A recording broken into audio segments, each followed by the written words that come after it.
Good morning to all of you. Welcome in Lakshya online video classes. इससे पिछली class में हम लोग आपको नोडल इक्वेशंस के बारे में जाने थे कि किसी भी आपका नेटवर्क या किसी भी सर्किट से हम नोड इक्वेशन कैसे फॉर्म करेंगे, कैसे हम नोडल इक्वेशन फॉर्म करेंगे।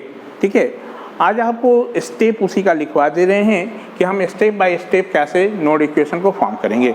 तो हम हेडिंग दिए हैं steps for writing node equation और नोडल इक्वेशन। सबसे पहले इसका स्टेप जान जाइए, उसके बाद इस पर हम लोग बहुत सारे न्यूमेरिकल सॉल्व करेंगे। तो स्टेप क्या है, इसी स्टेप को आपको रिमेंबर रखना है और ये जैसे जैसे स्टेप बोलते जा रहा है उसी के अनुसार आप वर्क करते जाएंगे, आपका नोडल इक्वेशन मिल जाएगा। जब नोडल इक्वेशन मिल जाएगा तो वहाँ से नोड वोल्टेज वैल्यू फाइंड हो जाएगा और नोड वोल्टेज फाइंड होने के बाद जितना आपको अननोन चीज़ है सारा का सारा वैल्यू कैलकुलेट होगा। ठीक है, तो इसका आपको बताया था कि नोड एनालिसिस का एडवांटेज क्या है हमारा, क्यों इसको यूज कर रहे हैं, ये भी बता चुके हैं पिछले वाले वीडियो क्लास में, आप उसको देखेंगे जाके। ठीक है, तो सबसे पहले क्या करना है, हमको नोड इक्वेशन को फॉर्म करने के लिए आपको सबसे पहले हमारा आइडेंटिफाई करना है कि जो दिया हुआ नेटवर्क है उसमें कितना नंबर ऑफ नोड का फॉर्मेशन हो रहा है। ठीक है, नोड कितना फॉर्म हो रहा है।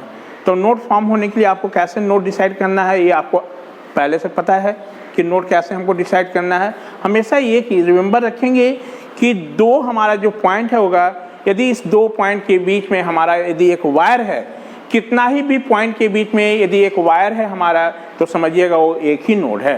लेकिन यदि हमारा पॉइंट के बीच में कोई एलिमेंट आ जाएगा हमारा, जैसे रेजिस्टिव हो सकता है, इंडक्टिव एलिमेंट, कैपेसिटिव, तो वो समझिएगा उस केस में उस हमेशा जो है वो आपका अलग अलग नोड का फॉर्मेशन होगा। ठीक है, तो सबसे पहले काम क्या करना है हमको कि we have to decide number of nodes of the given network. मतलब पहला काम, तो पहला हमको काम है identify total number of nodes. ठीक है, जितना भी नोड हो डिसाइड कर ले। मान लो सपोज कर लो कोई नेटवर्क दिया है उसमें 4 नोड होगा तो n का वैल्यू 4 हो जाएगा। उसके बाद आपको डिसाइड करना है कि कितना नंबर ऑफ नोड इक्वेशन बनेगा। तो किसी भी नेटवर्क में नंबर ऑफ नोड इक्वेशन हमारा जो फॉर्म होगा, जितना हमारा नोड होगा उससे एक कम हमारा, यानी number of node equation of any network is decided by that formula. वो किससे हम लोग डिसाइड कर लेंगे, n-1 से हम लोग डिसाइड कर लेंगे। वहाँ से पता चल जाएगा आपको कितना नोड इक्वेशन बनेगा हमारा। ठीक है, तीसरा स्टेप में क्या करना है, आपको जितना आपका नोड बना है हर एक नोड पर वोल्टेज मार्क करना है। आइदर कैसे, आपका अल्फाबेटिकल नहीं तो न्यूमेरिक ऑर्डर से सिलेक्ट। ठीक है, ये देखिए assign the voltage at each node either bye numeric और अल्फाबेटिकल, सिलेक्ट कर लिए। ठीक है, नोड वोल्टेज हम लोग मार्क कर लिए। उसके बाद क्या करना है, जितना नोड हमारा बना है उस नोड में से किसी एक नोड को आपको क्या करना, रेफरेंस सिलेक्ट करना है हमारा। जो रेफरेंस नोड आप सिलेक्ट करोगे वहाँ का जो पोटेंशियल जो होगा वो ग्राउंड पोटेंशियल के बराबर होगा और ग्राउंड का पोटेंशियल कितना, 0। यानी उसमें से 4 में से किसी एक नोड को, मान लो नेटवर्क है जिसमें 4 नोड है, तो उस 4 नोड में से एक नोड को हमको क्या सेलेक्ट करना है, रेफरेंस। और जो रेफरेंस नोड सेलेक्ट करोगे वहाँ का नोड वोल्टेज का वैल्यू क्या होगा, 0 हमारा। वहाँ का नोड वोल्टेज क्या, 0, क्योंकि उस रेफरेंस का जो वोल्टेज होगा, पोटेंशियल जो होगा वो ग्राउंड पोटेंशियल के बराबर होगा। Select a reference node and reference node potential should be equal to ground potential. और ग्राउंड का पोटेंशियल हमेशा कितना होता है, 0, पता है आपको। ठीक है, उसके बाद क्या करना है, नोड वोल्टेज हम लोग मार्क कर लिए। उसके बाद करना, जितना हमारा नोड वोल्टेज मार्क किए हो उस नोड से जितना हमारा ब्रांच करेंट है उसका डायरेक्शन असाइन करना है। मतलब उस नोड पर जितना भी ब्रांच करंट है उसका डायरेक्शन असाइन करना है। और उस ब्रांच करंट का डायरेक्शन किधर लेना है, आपको आउटवर्ड दिखाना है। किधर दिखाना है, outward. Assign the direction of current at each node, जो कि किधर दिखाना है, आपको बाहर की ओर दिखाना है। ठीक है, उसके बाद क्या करना है, हमको ये पता चल गया आपको कितना नोड इक्वेशन बना हमारा, नोड वोल्टेज भी आप मार्क कर लिए, ब्रांच करंट का डायरेक्शन भी असाइन कर लिया। अब क्या है, जितना हमारा नन रेफरेंस नोड है, मान लो कि 4 नोड था, 4 में से तो एक हमारा रेफरेंस नोड होगा, तो बाकी 3 ही ना बचा नॉन रेफरेंस नोड। जितना नॉन रेफरेंस नोड है उस हर एक नोड पर आपको क्या अप्लाई करना, केसीएल इक्वेशन लिख देना है और फिर उस करंट इक्वेशन को हम लोग नोड वोल्टेज के फॉर्म में चेंज करेंगे। किस में चेंज करेंगे? नोड वोल्टेज के फॉर्म में चेंज करेंगे और नोड वोल्टेज में चेंज करने के बाद वहाँ से हमको एक इक्वेशन आएगा नोड वोल्टेज के फॉर्म में। उस इक्वेशन को ही हम लोग बोलेंगे नोड इक्वेशन और नोडल इक्वेशन। हमारा writing KCL equation at each non reference node, ठीक है। नॉन रेफरेंस नोड पर केसीएल इक्वेशन लिख देंगे और फिर उस करंट को हम लोग वोल्टेज के फॉर्म में चेंज करेंगे। वोल्टेज के फॉर्म में चेंज करने के बाद फाइनली एक इक्वेशन बनेगा हमारा जो किस में आएगा, नोड वोल्टेज के फॉर्म में, और उसी नोड वोल्टेज इक्वेशन को हम लोग क्या बोल देंगे, नोडल इक्वेशन और नोड इक्वेशन। और जब भी नोड इक्वेशन हमारा मिल गया हम उस नोड इक्वेशन को सॉल्व करेंगे तो हमको नोड वोल्टेज का वैल्यू पता चल जाएगा और नोड वोल्टेज जैसे ही पता चल जाएगा तो उस नेटवर्क में आपको जो चीज़ अननोन वैल्यू आपसे मांग रहा है, अननोन होगा, वो सारा का सारा वैल्यू कैलकुलेट हो जाएगा हमारा। तो इस आप स्टेप 1 2 3 4 5 6 स्टेप को रिमेंबर रखना है। इस 6 स्टेप को हम लोग अप्लाई करके किसी भी नेटवर्क से अननोन वैल्यू हम लोग ईजी वे में कैलकुलेट कर सकते हैं। आप लोग इस वीडियो को पॉज करके इतने प्यारे स्टेप अपना लिख लें।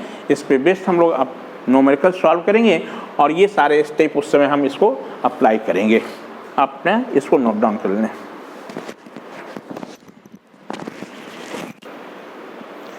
अब हम लोग एक एग्जाम्पल सॉल्व करते हैं। आपको एग्जाम्पल हमारा ऐसा है, या इसको क्वेश्चन आप समझिए कि calculate the current through 2 ohm register for the network shown in figure. जो नेटवर्क दिया हुआ है उस नेटवर्क से हमको ये फाइंड करना है कि 2 ohm रजिस्टर जो है उसमें कितना करंट फ्लो होगा, वो डिटरमाइन करना है, ठीक है। तो ये क्वेश्चन है हमारा। क्वेश्चन में कहीं आपको ये मेंशन नहीं रहेगा कि you have to find the value of current in 2 ohm resistor by using node analysis या मेश एनालिसिस या with the help of Thevenin's theorem या तो with the help of superposition theorem या with the help of Norton's theorem. ये कभी mention नहीं रहेगा। आपको बार बार कह रहे हैं कि इस पेपर का एक ही एम है, we have to find the value of current and voltage. अब इस करंट एंड वोल्टेज की वैल्यू को फाइंड करने के लिए हम लोग डिफरेंट मेथड का यूज करते हैं, ठीक है। आपको उसी मेथड, जो डिफरेंट मेथड आपको बताया जा रहा है कि कैसे हम डिफरेंट मेथड अप्लाई करके आपको इस नेटवर्क का हम सॉल्यूशन आपको ऑब्टेन करेंगे। तो अभी तक हम लोग जो आज हम लोग लर्न किए हैं वो कौन सा मेथड पढ़े हैं, नोड एनालिसिस के बारे में पढ़े हैं या नोडल एनालिसिस के बारे में पढ़े हैं। अब हम इस प्रॉब्लम को सॉल्व करेंगे with the help of node analysis के हेल्प से या नोडल से कैसे सॉल्व करेंगे, ठीक है। मतलब उस नोड एनालिसिस को हम कैसे अप्लाई करके इसमें 2 ohm में करंट पास करेंगे, हम लोग फ्लो कैसे 2 ohm में करंट का वैल्यू निकालेंगे, वो आज हम लोग जानेंगे, ठीक है। तो सबसे पहले आपको प्रॉब्लम सॉल्व करने के पहले आपको जस्टिफाई ये करना है कि जो नेटवर्क दिया हुआ है उसमें कितना नंबर ऑफ नोड का फॉर्मेशन हो रहा है। सबसे पहला काम है, ठीक है। तो नोड कैसे आइडेंटिफाई करेंगे, तो आइए नोड फाइंड करने के लिए क्या बताया था आपको, थोड़ा देखो। ये और ये हमारा ये सारा जो पॉइंट है हमारा, इस पॉइंट के बीच में कोई हमारा रेजिस्टिव एलिमेंट या कोई इंडक्टिव एलिमेंट या कोई कैपेसिटिव एलिमेंट कनेक्टेड है क्या? नहीं है। इसका मतलब है कि ये और ये सब एक ही पॉइंट है, यानी इससे एक ही नोड ही बनेगा, अलग अलग नोड नहीं है। ऐसा नहीं है कि एक नोड ये है, एक नोड ये है, एक नोड ये है, एक नोड ये है। बोलोगे सर आपने तो नोड का डिफिनेशन बताया था, किसी भी इलेक्ट्रिक सर्किट या हमारा नेटवर्क में नोड एक ऐसा पॉइंट है जहाँ पर 2 या 2 से ज़्यादा एलिमेंट हमारा मीट करता है। तो बोलेगा सर यहाँ पर है, तो इस पर तो 2 एलिमेंट है हमारा, बोलिएगा तो इस नोड और इस नोड पर कहाँ कोई एलिमेंट है हमारा, यानी हमारा ये और ये अलग अलग नोड नहीं है, ये सब एक ही नोड है हमारा, इसलिए इसको हम लोग एक नोड कंसीडर करेंगे। चलो इस तो पता चल गया कि एक नोड यहाँ बनेगा। थोड़ा देखो ये और ये हमारा, क्या ये और इसके बीच में कोई एलिमेंट है हमारा, इसके बीच में नहीं। इसका मतलब है क्या कि ये और ये एक ही जगह है, यानी एक नोड ये हमारा जो नोड बनेगा उसको आपको क्या करने को बोले थे, ब्लैक डॉट या सर्किल से आप कर लो। आप चाहते हो तो इसको यहाँ से लेके यहाँ पर कनेक्ट भी कर सकते हो। आप छोड़ दो कितने बार सर्किट ड्रॉ करोगे, ठीक है। एक नोड हमारा यहाँ बनेगा, फिर देखो इसके और इसके बीच में कोई नहीं है हमारा, लेकिन क्या ये और ये हमारा एक ही हो सकता है क्या? यदि ये मान लो नहीं रेजिस्टेंस रहता तो हम कह सकते थे कि ये और ये सब एक ही पॉइंट हो जाता है ना। इसका मतलब है कि ये और ये हमारा क्या है, अलग अलग नोड है हमारा, एक ही नहीं बनेगा। और एक नोड यहाँ बनेगा हमारा ये, यानी कितना नोड बना हमारा, 1 2 और 3। पहला काम था हमारा, यानी 3 नोड बनेगा। तो यहाँ से नंबर ऑफ नोडल इक्वेशन कितना होगा, नंबर ऑफ नोड,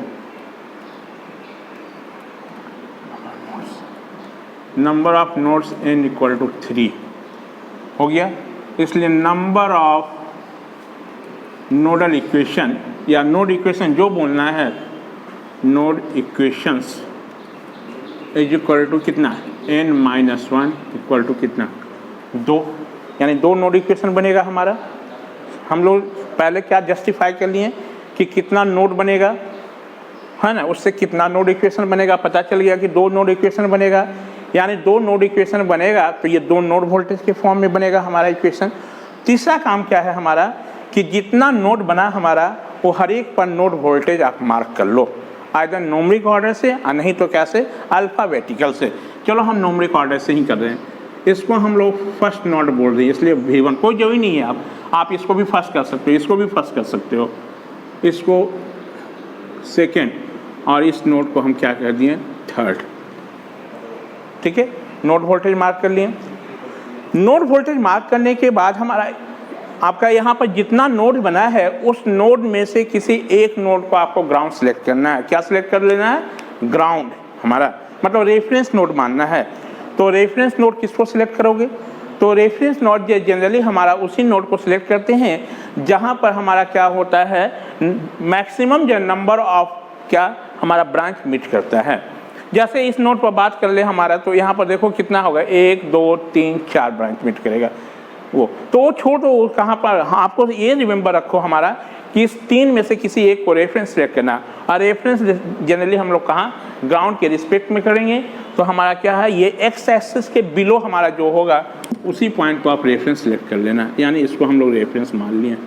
जैसे रेफरेंस सेलेक्ट करोगे तो यहाँ का पोटेंशियल कितना होगा, 0। इतना काम कर लिए, ठीक है।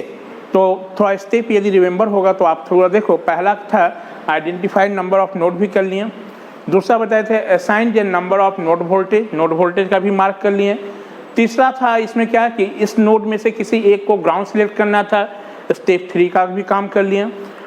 चौथा बताए थे कि हमारा इस नोड पर जितना नोड है हर एक नोड से ब्रांच का करंट डायरेक्शन असाइन करना था, तो करंट का डायरेक्शन असाइन कर लें। चलो इस नोड पर थोड़ा देखो तो नोड 1 पर कितना ब्रांच है, 1 2 3, तो इसका करंट का डायरेक्शन असाइन करना, सब कितना बोले थे, बाहर की ओर दिखाना, आउटवर्ड ले लिए, ठीक है। चलो इस नोड पर थोड़ा देखिएगा, तो इस नोड पर बात करें हम लोग, तो इस नोड पर क्या होगा हमारा, 3 है, 1 2 3, जिसमें एक करंट का डायरेक्शन असाइन हो चुका है। जिस ब्रांच का करंट का डायरेक्शन असाइन हो गया है उसको करने की जरूरत नहीं है, उसको छोड़ दीजिएगा।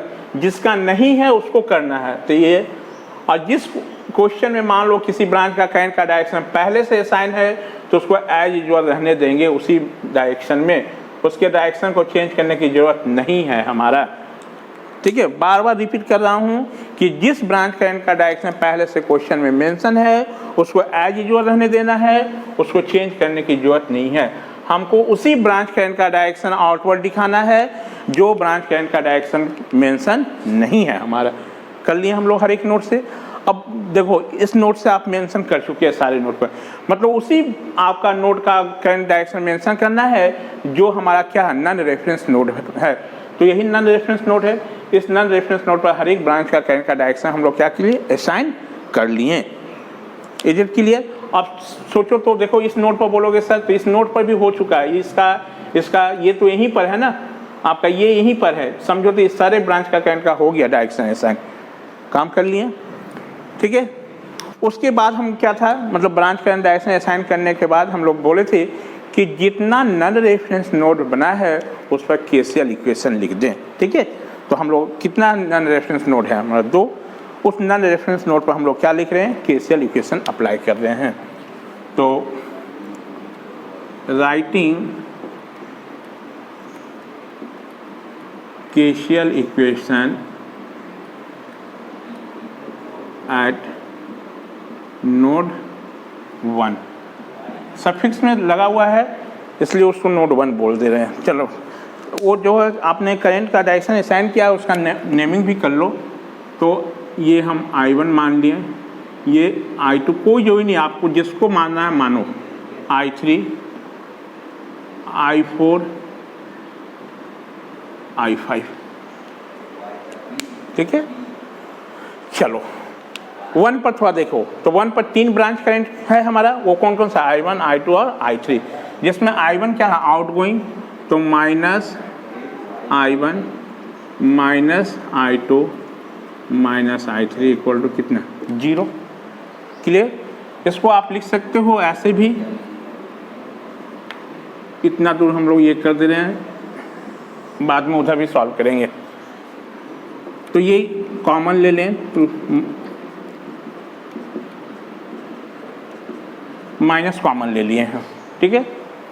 अब I1 का वैल्यू थोड़ा देखो, I1 करंट हमारा कहाँ से है, तो हम क्या बताए थे कि ये जो करंट देख लेना किस नोड और किस नोड के बीच में है। तो ये नोड कहो तो 3 है, ये भी नोड 3 ही है, ये भी नोड 3 ही है, ये भी नोड 3 ही है। इसका मतलब I1 करंट जो नोड 1 और 3 के बीच में है हमारा, तो 1 से 3 के बीच में हमारा है। यदि आपको दिक्कत हो रहा है समझने में, तो इसको आप डायग्राम को यहाँ से कनेक्ट करके यहाँ भी आप दिखा सकते हो, ठीक है। लेकिन हमको नहीं, ठीक है, क्लियर ही है, क्योंकि ये भी हमारा 3 है, ये भी क्या 3 है, यानी I1 करंट 1 और 3 के बीच में है, नोड 1 और 3 के बीच में है। तो I1 का वैल्यू क्या लिखे बताए थे आपको कि नोड 1 और नोड 3 के बीच में जितना नोड वोल्टेज, ठीक है, और जितना हमारा सोर्स ऑफ EMF है उसका पहले डिफरेंस निकाल लो।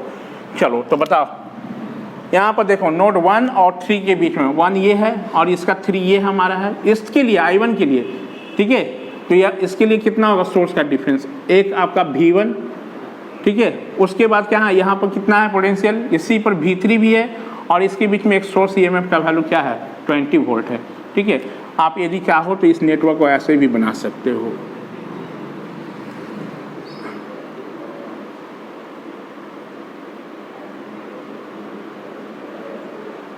आप ऐसे भी ड्रॉ कर सकते हो, आपको समझने में इजी होगा। नहीं है तो ऐसे रखने दो, कोई दिक्कत नहीं है आपको। यानी यही नोड 3 है, यही नोड 3 है हमारा। अब यहाँ से क्लियर हो गया, ये करंट I1 जो है 1 और 3 के बीच में होगा, नोड 1 और 3 के बीच में। तो इस करंट का वैल्यू लिखने के लिए क्या बताए थे कि नोड 1 और नोड 3 के बीच में जितना नोड वोल्टेज और जितना सोर्स वोल्टेज है उसका डिफरेंस, ठीक है।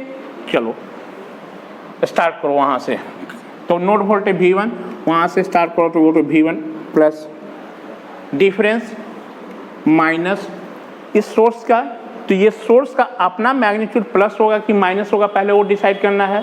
तो इसमें देखो कैसे डिसाइड करने के लिए आपको बताए थे कि ये आपका करंट देखिएगा डायरेक्शन जो है पहले कहाँ मिलेगा, प्लस में मिलेगा कि माइनस में। यदि प्लस में मिलेगा तो समझना उसका मैग्नीट्यूड जो है +20 वोल्ट होगा, यदि माइनस में मिलेगा तो समझना उसका मैग्नीट्यूड माइनस में होगा। यानी हमको प्लस में मिला तो इसका इतना, ठीक है। चलो फिर कितना यहाँ, तो यहाँ पर का डिफरेंस कितना है 0। अब बाई रेजिस्टेंस, रेजिस्टेंस का वैल्यू कितना आपको 1 ओम, ठीक है। क्या बोले, करंट I1 निकालना है, तो I1 के लिए क्या बोले थे हम लोग कि देख लेना किस नोड्स के बीच का करंट है ये। तो ये जो हमारा I1 जो है 1 और 3 के बीच का है, तो 1 और 3 के बीच में जितना हमारा नोड वोल्टेज और जितना सोर्स वोल्टेज है उसका डिफरेंस। तो नोड वोल्टेज 1 और 3 के बीच में नोड वोल्टेज 2 V1 और क्या V3, जहाँ V3 का वैल्यू क्या है 0, और एक हमारा सोर्स वैल्यू कौन सा है 20 हमारा है। तो इसका डिफरेंस करोगे तो V1 -20 माइनस V3 का वैल्यू कितना है 0, और इसका चूंकि साइन हमारा क्या पहले पॉजिटिव है इसलिए मैग्नीट्यूड इसका क्या है पॉजिटिव।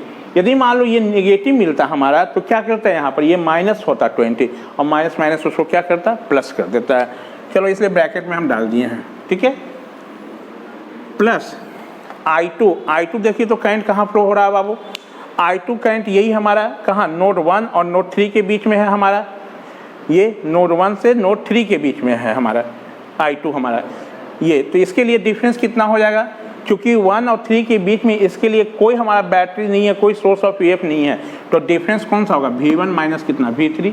अब V3 का वैल्यू तो 0 है, यानी V1 माइनस 0 बाई कितना 1 प्लस I3 का वैल्यू फिर देखिए कितना, I3 कहाँ है हमारा नोड 1 और नोड 2 के बीच का करंट है हमारा, जो पास हो रहा है नोड 1 से नोड 2, यानी नोड 1 से नोड 2 के बीच का क्या नोड वोल्टेज और सोर्स वोल्टेज का डिफरेंस। क्योंकि 1 और 2 में कोई हमारा सोर्स वोल्टेज नहीं है हमारा, इसलिए यहाँ पर डिफरेंस जो होगा वो कितना V1 माइनस कितना V2 बाई रेजिस्टेंस टोटल, तो एक ही रेजिस्टेंस है 0.5 इक्वल टू कितना 0। क्लियर। अब इसको सिंप्लीफाई कर दें तो ये V1 माइनस कितना 20 V1, ये 1 बाई 0.5 2 के बराबर होगा 2 V1 माइनस कितना V2 इक्वल टू 0। इसको सिंप्लीफाई कर दें तो देखो V1 एक जगह करेंगे तो कितना एक V1 मतलब 4 V1 हो जाएगा, V1 plus 2 V1 4 V1 minus कितना 2 V2 इक्वल टू कितना 20, 2 times V1 minus V2 equal to कितना 10 नंबर है। एक इक्वेशन मिल गया हमारा कि नहीं। चलो पहला नोड इक्वेशन मिला हमारा। Writing KCL equation EQN short में है इक्वेशन एट नोड कहाँ पर 2 पर। नोड 2 पर कितना ब्रांच है हमारा देखो तो करंट 3, तो जिसमें I3 इनकमिंग है, आउटगोइंग है I4, I5 भी आउटगोइंग है इक्वल टू कितना 0। हमको नोड इक्वेशन बनाना है तो इस करंट को नोड वोल्टेज के फॉर्म में लाना पड़ेगा। चलो I3 का वैल्यू देखो कहाँ है 1 से 2 के बीच में, तो 1 से 2 के बीच का हमारा नोड वोल्टेज और सोर्स वोल्टेज का difference V1 minus V2 by 0.5 source, ठीक है।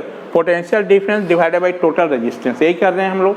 तो 1 और 3 के बीच में कितना हो गया हमारा सोर्स वोल्टेज और क्या करना है नोड वोल्टेज का डिफरेंस। तो सोर्स वोल्टेज तो यहाँ है ही नहीं, तो नोड वोल्टेज का डिफरेंस खाली होगा, तो V1 माइनस कितना V2 डिवाइडेड बाई इस नोड से इस नोड के बीच में जितना रेजिस्टेंस उसका सम, एक ही रेजिस्टेंस है इसलिए 0.5 माइनस I4 का वैल्यू बोलिए कितना होगा हमारा। I4 थोड़ा देखिए कहाँ नोड 2 और नोड कहाँ 3 के बीच का है हमारा करेंट, यानी नोड 2 और नोड 3 के बीच का क्या हमारा नोड वोल्टेज और सोर्स वोल्टेज का डिफरेंस पहले। तो यहाँ पर सोर्स वोल्टेज है ही नहीं, सिर्फ क्या होगा नोड वोल्टेज का डिफरेंस।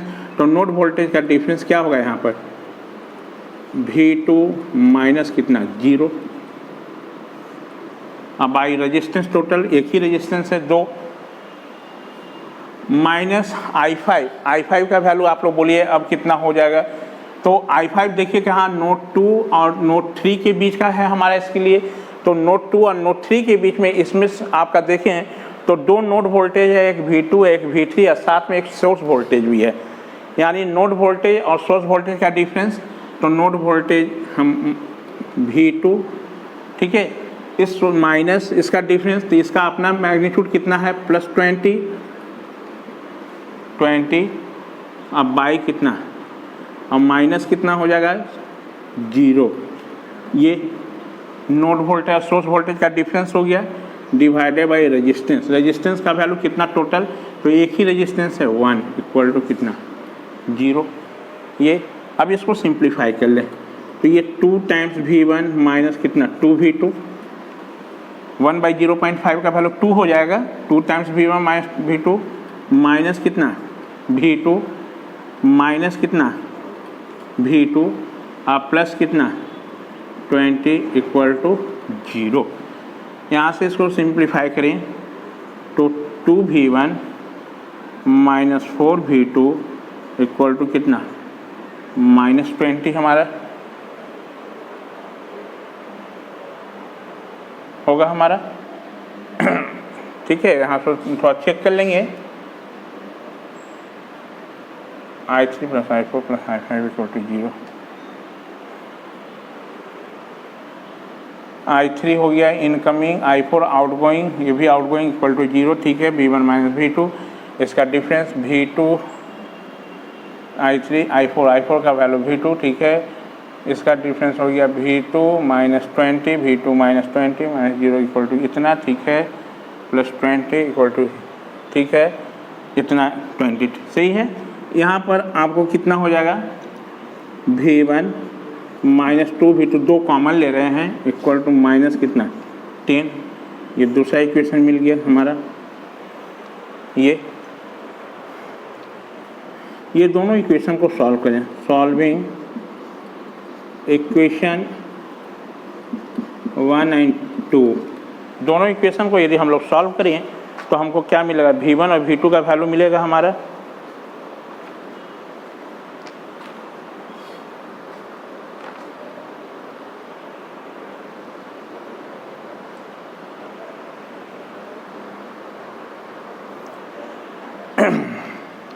इस दोनों इक्वेशन को सॉल्व करें तो हमको क्या मिल जाएगा। तो पहला इक्वेशन क्या बना हमारा, पहला इक्वेशन आ गया 2v1 minus V2 equal to 10। Second equation हमारा बन गया आपको कितना, अच्छा एक चीज़ ये थोड़ा देखेंगे यहाँ पर, I3 minus I4 minus I5 equal to 0। ठीक है, I3 का वैल्यू तो इतना कर लिए हम लोग, ये V2 ये हो गया इतना, यहाँ पर V2/2 होगा, देखो छूट गया है, V2/2 हमारा। ये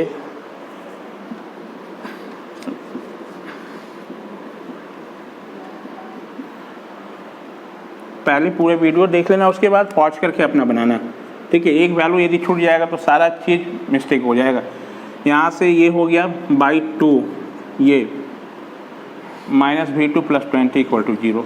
ठीक है, अब ये वैल्यू कितना हो जाएगा बाबू, दो हम एलसीएम ले लें तो ये 4v1 minus 4v2 minus V2 minus 2v2 + 40 equal to 0। इसको सिंप्लीफाई करेंगे तो हमारा क्या होगा, 4v1 minus 7v2 equal to कितना, -40। ये नंबर 2। ठीक है, दो इक्वेशन मिल गया, ये दोनों इक्वेशन को सॉल्व कर लो। Solving equation 1 and 2 we get, यदि ये दोनों को सॉल्व करें तो हमको क्या मिलेगा, नोड वोल्टेज का वैल्यू मिलेगा, V1 और V2 का वैल्यू मिलेगा। आपके पास कैलकुलेटर का प्रोविज़न है, आप डायरेक्ट कैलकुलेटर से भी इसकी वैल्यू को आप निकाल सकते हो। इसका वैल्यू आता है सॉल्व करने पर आपका एक का V1 का वैल्यू 11 वोल्ट और V2 का वैल्यू आता है आपको 12 वोल्ट। ठीक है, आप चेक भी कर सकते हो कि हमारा निकाला हुआ सही है या नहीं है। यहाँ यदि हम पुट कर लें तो ये इक्वेशन को सेटिस्फाइड करना चाहिए। ये कितना हो गया, 2v1 का मतलब 22 हो गया और V2 का मतलब 12, 22 में से 12 गया 10। सही है, इसमें भी चेक कर लो कितना है, 4v1 करने का मतलब 44 और माइनस कितना, 12 से 84, 84 में से 44 चला जाएगा तो कितना बचेगा, -40। सही है, हमारा ये मिल गया। लेकिन हमारा एम ये नहीं था V1 V2 फाइंड करना नहीं है, हमारा एम क्या था कि 2 ओम रजिस्टर में कितना करंट पास होगा। तो देखिए, तो 2 ओम रजिस्टर में कौन सा करंट आ रहा है, यही ना I4 है हमारा। तो I4 का वैल्यू पूछ रहा है,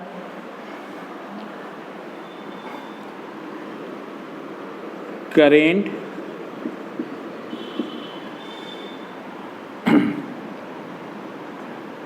थ्रू 2 ओम रजिस्टर बिकम्स, इसमें कौन सा करंट होगा 2 ओम में हमारा, बोलिए I4, ठीक है। और I4 का वैल्यू थोड़ा देखिए, आप निकाले हुए हैं क्योंकि नोड वोल्टेज, तो नोड वोल्टेज के फॉर्म में I4 का वैल्यू कितना है बोलिए। I4 यही करंट है हमारा, यानी V2 माइनस 0 बाई कितना 2। V2 का वैल्यू कितना निकालो है 12 बाई 2 यानी कितना 6, यानी I4 का वैल्यू कितना हो गया 6 एम्पियर। आंसर यही आपसे क्वेश्चन मांग रहा था, ठीक है। तो कभी क्वेश्चन में आपसे ये नहीं कहेगा कि you have to find the value of current and voltage by using node analysis, mesh analysis, ये नाम नहीं देगा। आपको जस्टिफाई करना है कि हम कौन सा मेथड यूज करके बनाएं। तो अभी तो हम लोग रूल पढ़ रहे हैं, मेथड पढ़ रहे हैं, जिसमें अभी हम लोग क्या पढ़े हैं अभी नोड। इसका मतलब आज जितने भी क्वेश्चन सब डिस्कस करेंगे हम लोग नोड पर बेसिस पर करेंगे, ठीक है। तो एक आपका ये सिंपल, कोई भी क्वेश्चन को जब अपने कॉपी नोट में डाउन कर लोगे, जब हम फाइनल बना लेंगे तभी आप अपना बनाना स्टार्ट करना, क्योंकि बीच में हो सकता है एक आध टर्म यदि छूट जाए तो हम इसको इरेज भी कर दें। इसलिए आप पूरा पहले वीडियो को अच्छे तरह से देख लेना, उसके बाद अपने कॉपी में नोट डाउन करना है। ऐसे ऐसे क्वेश्चन बहुत सारे हम लोग सॉल्व करेंगे। नेक्स्ट क्लास में हम लोग और इस पर बेस्ड प्रॉब्लम सॉल्व करेंगे। आप लोग इतने नोट डाउन कर लें, नेक्स्ट क्लास में हम लोग फिर इस आते हैं क्वेश्चन। तब तक के लिए आप आज के लिए इतना ही इनफ है। नेक्स्ट क्लास में हम लोग मिलते हैं। Thank you.